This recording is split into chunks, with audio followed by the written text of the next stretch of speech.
Kicking off the show today, we have a segment from Thom Hartmann, who's talking about somebody who's made an already infamous appearance on this show, Dick Durbin. He's the Senate Majority Whip, and he's bad at his job. Guy's supposed to be a Democrat. He sure doesn't look like it. Let's let Brother Thom here tell you about what's going on when it comes to confirming judicial appointments. Senator Dick Durbin stopped the blue slip scam blocking Democratic judges. And here's the story, and there's a backstory here that literally goes back to George Washington. Right now, you've got a number of Democratic nominees for judgeships that are being blocked in the Senate by Republican senators. Don't worry, we're going to get to what this has to do with Dick Durbin.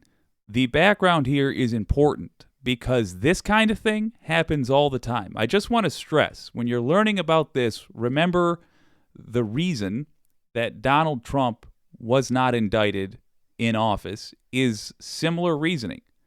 An old tradition was made at some point because it was convenient politically at that time. No law was put on the book, and people just keep following it, particularly Democrats. But the problem is Republicans have no respect, goose egg respect, for behaving like that. So when you have one party that follows tradition because, it's the right thing to do, it's the proper thing to do, it would be rude otherwise, it would make waves otherwise, and you've got another party which says unless it's specifically a law, and even then, unless we're going to be charged, they'll do anything. When you have that setup, what you have is a country which is fucked.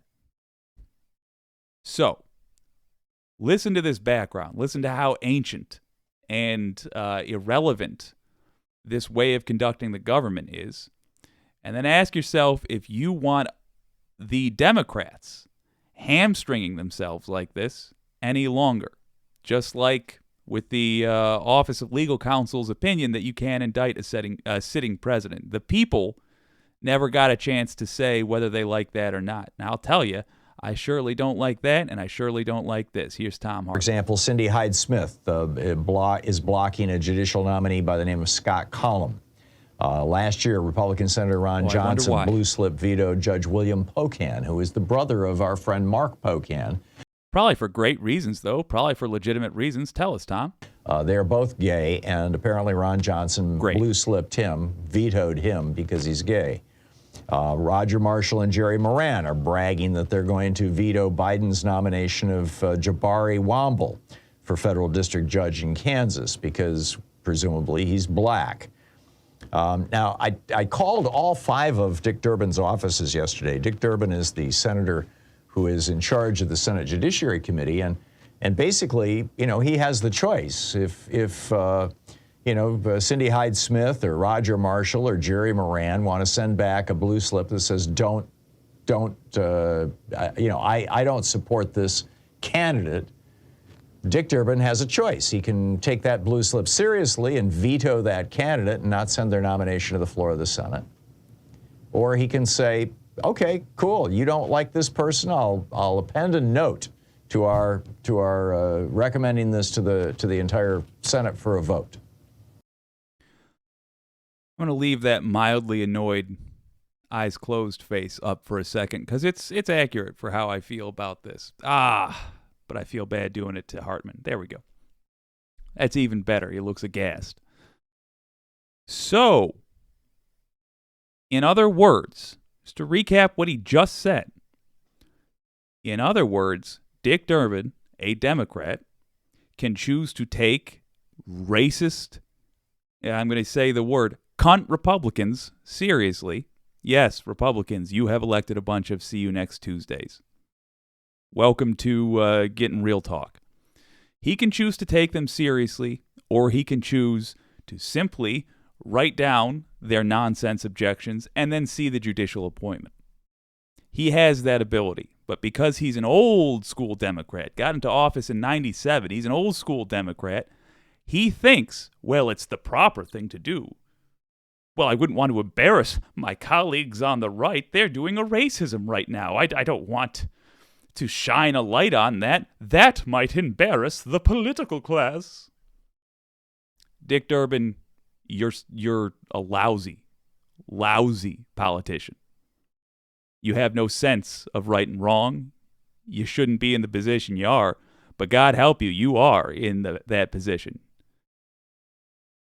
You're the head of that committee, which means now the left is coming for you hard, buddy. You better listen to the flood of messages that I assume are going to be coming from the wicked community after this. Brother Thom, take it home. To our recommending this to the entire Senate for a vote. He's choosing to allow Republicans to cancel, to veto Democratic nominees. Choosing. Now, what is this whole blue slip thing? Where did this start? Where did this come from? It started, the backstory here starts in 1789. On August 3rd, 1789, President George Washington sent a list of people who, these were officer commissions. Those are also being held up in the Senate right now. They require senatorial approval for a different reason and in a different way. But in any case, George Washington sent a list of naval officers to the Senate. And, for the home state senators, each state had 2 senators, still does, for the home state senators to say yes or no to these people. Now, the reason they did this was because if you're George Washington living in Washington, D.C. or Mount Vernon, Virginia, or you're the senator from Massachusetts or you're the senator from Connecticut, you have no way of knowing in 1789 who this guy is, Benjamin Fishburne of Georgia, who the president has nominated for, a military promotion or for a judgeship. You just have no way of knowing. There was no internet, there's no Wikipedia, there's no mass media. They hadn't even invented the telegraph at that point. There were no national newspapers. So it made perfect sense that if you're the president or if you're other senators, that when a nominee is brought forward from, a state, that you would go to the 2 senators from that state and say, what do you think of this guy? Is he any good? Or is he, a nut job? Is he a drunk? Is he a felon? Is he just a general ass? Or is he somebody not like your old pal Jake? But look, the point is, these are rules from before the telephone.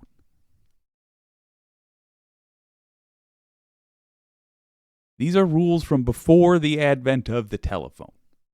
That is how long it's been since anybody paid attention to how the government works seriously, for God's sake. Should we be considering him or not? And if one of the home state senators says no, then, don't advance that, out of an abundance of caution, don't advance that nomination. And in fact, what happened was Senator James Gunn of Georgia objected to Benjamin Fishburne being nominated by George Washington for this military promotion. Now, the reason he objected was because Fishburne had supported Senator Gunn's opponent, Major General Nathaniel Greene, in a duel that Gunn had challenged Greene to. Gunn walked around for a whole year with a pistol in his belt because he kept hoping that he would run into Greene so he could shoot him. And Fishburne had just for the record, I think America has been written by comedians, right? You don't get James Gunn objecting to a nomination based on an incident around a gun unless you're a particularly lazy writer. I think we can agree that whichever deity made America had a sense of humor. Publicly, basically ridiculed Gunn for this attempted duel. So Gunn vetoed Fishburne. Now, George Washington was seriously pissed off about this. He walked over to the Senate chamber and confronted Gunn and said, "Why are you doing this? Why are you vetoing my nominee?" And Gunn said, under the under the consent and advice clause, the advice and consent clause of the Constitution, it's my obligation to advise and consent or withhold my consent. I'm withholding my consent and I'm giving you advice. Don't give this guy a military commission. And Washington said, why? And Senator Gunn said, I don't have to tell you. The advice and consent clause does not require me to give you a reason. Now, because you're the president and because I respect you, I will tell you my reason. My reason is I don't like this guy. But I don't have an obligation. For just a moment, consider doing this radical thing, which is don't worship the founding fathers.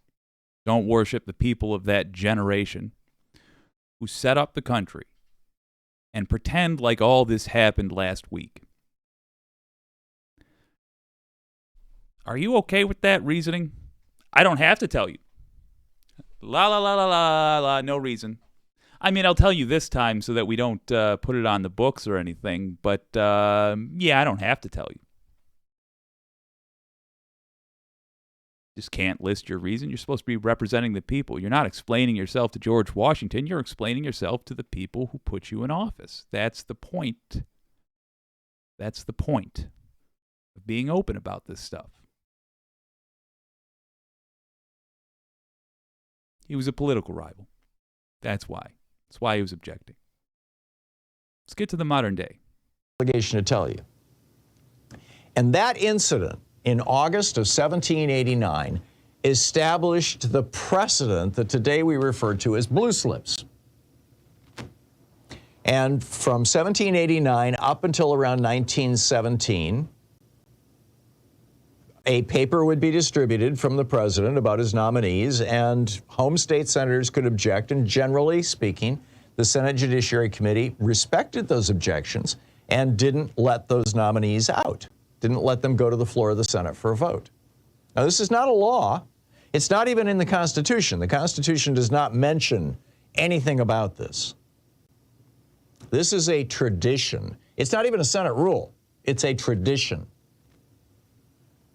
There's nothing binding to this. In 1917, 105 years ago, Congress tweaked it a little bit, the chairman of the Judiciary Committee.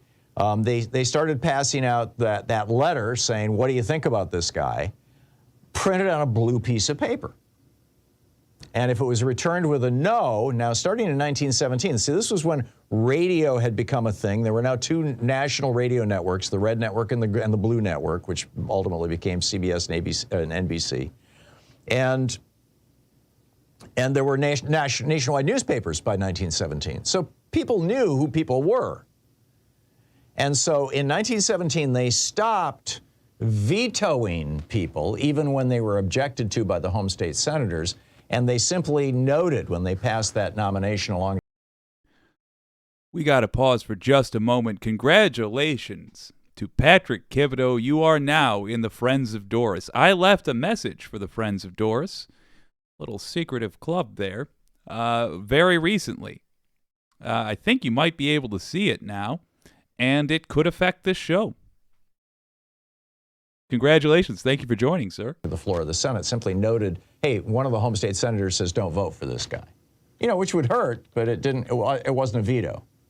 And that stood from 1917, where they did it on blue pieces of paper and they started referring to it as blue slips. That stood until 1955, when Senator James Eastland, the notorious white supremacist, became chair of the Judiciary Committee.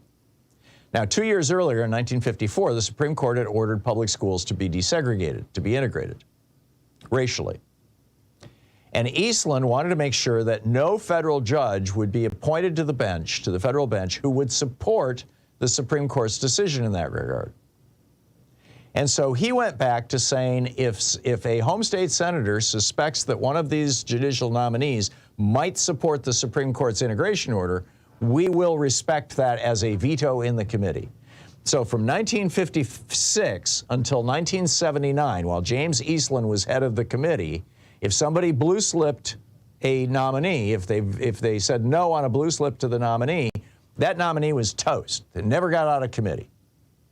Now in 1979, Ted Kennedy came along. He replaced Eastland, and he said, no, we're going to go back to the way it was before 1955. We'll simply tell people somebody objected, but it won't kill the nomination. In 2001, though, Orrin Hatch became the chair, and he went back to James Eastland's rule.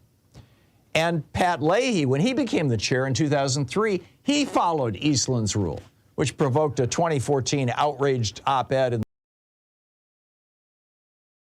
Real quick, before he said that guy was a notorious racist, etc., etc., I knew that's who it would be. Here's why. You ain't got to worry about Gloria. That's what it felt She gonna like. be safe up in here. I've been keeping the girls up on their kung fu like you told me to. Now they find her up in here, we will fricassees they hunky asses. Chicago! Dynamite, are you sure about this? Maybe we should just call the police. No, Mama. You could bet your sweet ass and half a titty whoever put that hit out on you already got the cops in their back pocket. You be cool, Mama. This is the feeling I got. A little wind up here, but this is the feeling I got when he mentioned that that this guy was a problem. Be here, keep you tight and out of sight. I'ma shake the tree from the roots and rake up the fruits. Rip it up out the ground, find out what's going down. Don't worry about tomorrow, Mama, because tonight... Dynamite's gonna make everything all right. Euphoria, shut the fuck up. I know that was you. I ain't even got to look. I should send your ass back to Crenshaw Pete with his hot-ass coat hangers, bitch. Would you like that?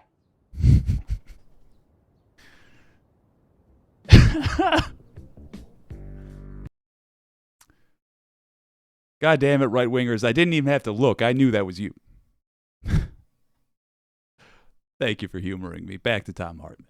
Let's let him finish this up. In the New York Times, official editorial in the New York Times, calling out Leahy for doing this.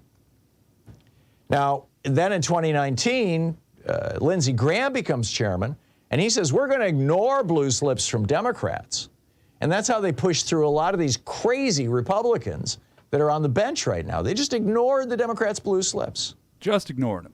Well, now the head of the Judiciary Committee is Dick Durbin, the senator from Illinois. And he's gone back to doing what James Eastland was doing, which is allowing Republicans to veto Democratic nominees simply because they feel like it. So I'm encouraging people to reach out to Dick Durbin, particularly if you live in Illinois. Boom. I was not able to reach any of his offices yesterday. Nobody answered the phone at any of them. But, you know, if you live in the state, maybe they'll answer your phone. Maybe they'll recognize your phone number. Or you can email them. You know, there's other ways to contact the senator. You can tweet him. Let him know what you think about this. Because that's what you can do. What did I say going into that? What did I say?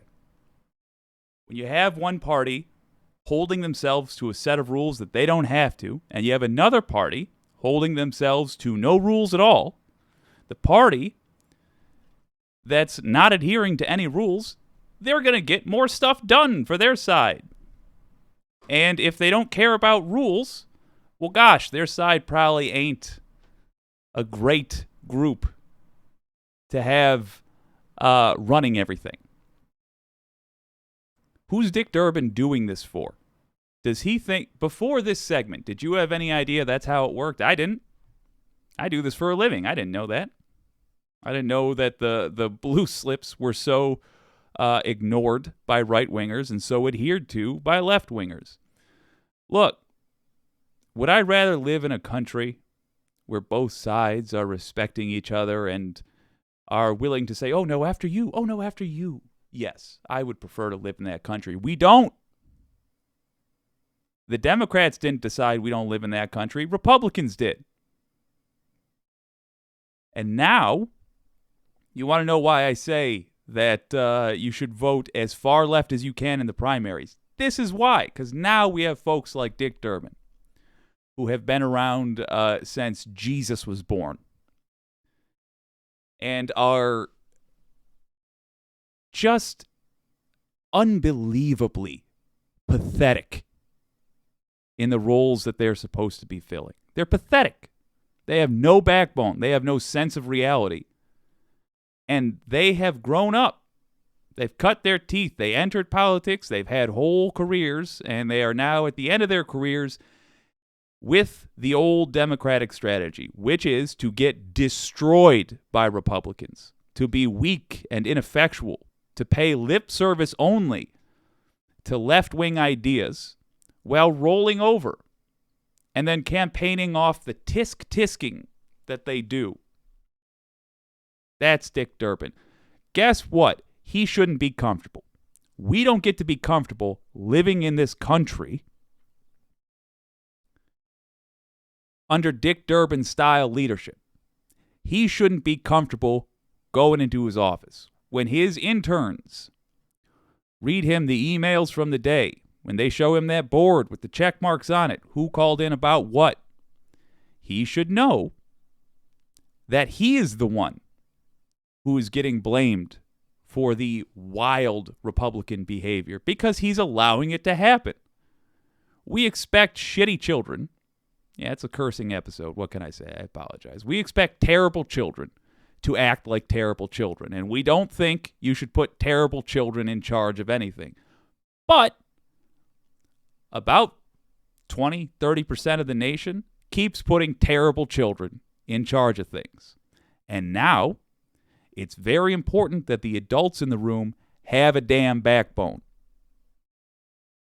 So insist that Dick Durbin open up a closet, root through the skeletons, and find a backbone. Because we are not going to put up with this anymore. His contact information's in the description. Use it. Make him uncomfortable, because that's what he deserves. And we cannot allow judicial nominees to be held up like this anymore. Tell him. And let's see what the wicked community has to say about this. What do you say?